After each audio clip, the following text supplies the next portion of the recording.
UP में चुनाव के मद्देनजर राजनीतिक बिसात बिछनी शुरू हो गई है।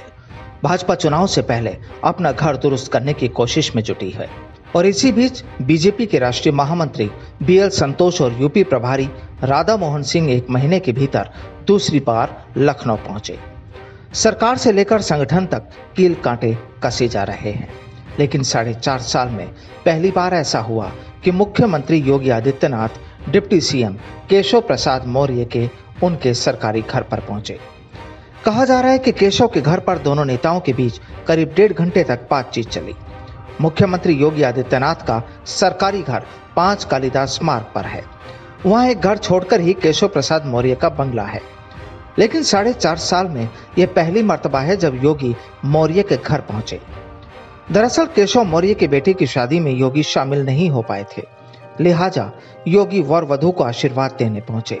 लेकिन सियासी गलियारों में केशव मौर्य के हाल के बयानों को देखते हुए इस मुलाकात के कई सियासी मायने भी निकाले जा रहे हैं।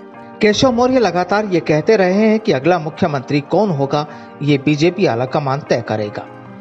दरअसल योगी और मौर्य के बीच मनमुटाव जगजाहिर हो चुका है। पार्टी नेतृत्व भले ही यह कह रहा हो कि सूबे में कोई कलह थी ही नहीं, मीडिया जनित भ्रम था, वह भी अब खत्म हो गया है। लेकिन सूबे में अब भी योगी बनाम केशव मौर्य चल रहा है।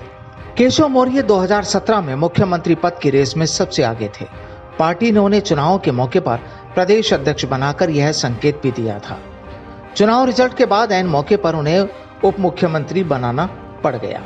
केशव मौर्य 2022 में यूपी का चुनाव असम मॉडल पर चाहते हैं कि चुनाव में किसी को सीएम का चेहरा घोषित न किया जाए।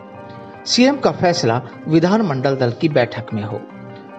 गौरतलब है कि पिछले विधानसभा चुनाव के दौरान केशव मौर्य ने पिछड़े वर्ग में काफी अच्छी पैठ बना ली थी और इसी के सहारे यूपी में बीजेपी की सरकार बनी थी। अब केशव के साथ 17% ओबीसी वोट बैंक है।